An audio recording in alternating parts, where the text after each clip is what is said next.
Going live on YouTube, I'm going to go and I will also show you how to set up your broadcast within YouTube itself. I like to case how stream going to need best quality stream. Instead of making it a lot easier when it comes to the hardware you're going to need to do so.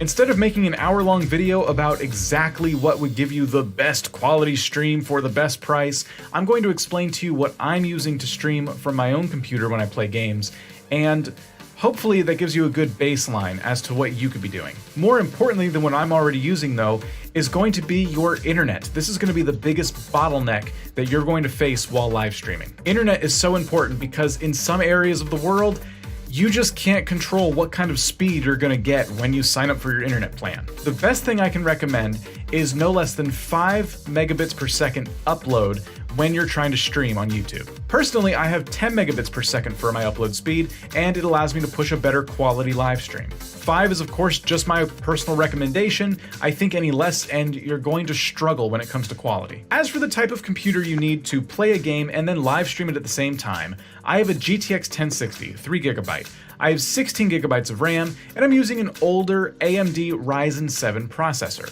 These items allow me to stream with 10 megabits per second upload. I can play Minecraft at 1080p with 30 frames a second, or I can play it at 720p with 60 frames a second. If I try to push it any higher than that, the game performance drops, the stream quality drops, and it's just not a good situation. The bottom line is that hardware just gets really tricky, but with software coming as far along as it has lately, it may not be so bad if you have a lesser computer, and going into software, I'll explain why.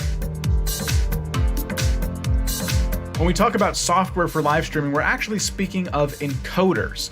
Anything you use to live stream is an encoder, and I'm going to be teaching you with Streamlabs OBS. There are a lot of encoders out there, and if you check the link in the description below, it actually goes to YouTube's own page that has all these encoders it recommends, some of them free, some of them not, and I would recommend you check it out. Thanks to how powerful these encoders have gotten, using something like Streamlabs OBS allows you to stream a game on your computer at a much higher quality than ever before, using a computer that doesn't have to break the bank. Before we dive in head first, I will warn you, this setup can get very technical, and I'm going to cover it very briefly and in the most basic way possible just to get you started.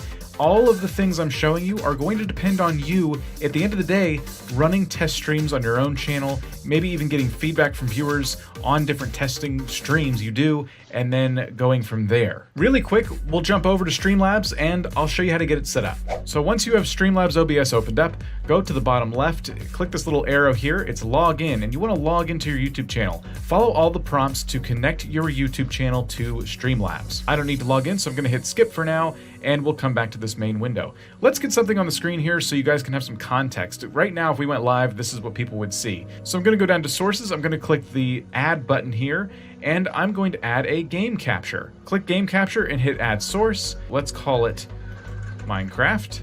Hit add source, and it's actually going to look for a game to capture on your system. Now Minecraft is on in the background, but it seems to be having trouble finding it, which happens, so we'll hit the drop down. I'm going to capture a specific window, and that specific window is going to be Minecraft 1.15.2. Once we click it and hit done, Minecraft should pop up, and you'll notice it's actually being cut off significantly. So you may want to adjust that. I have a 4K monitor and this window is 1920 by 1080. So just go ahead and adjust the screen so it fills out perfectly. There's no black.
bar showing or anything like that. And now we have Minecraft, and this is what people will see when they jump in. Now that our viewers have something to see, I'm going to very briefly go over some of the more technical aspects of live streaming. Bottom left, hit the settings cog, and let's start by hitting stream. If you didn't log into YouTube, you'll need to go grab your stream key, and I'll show you where the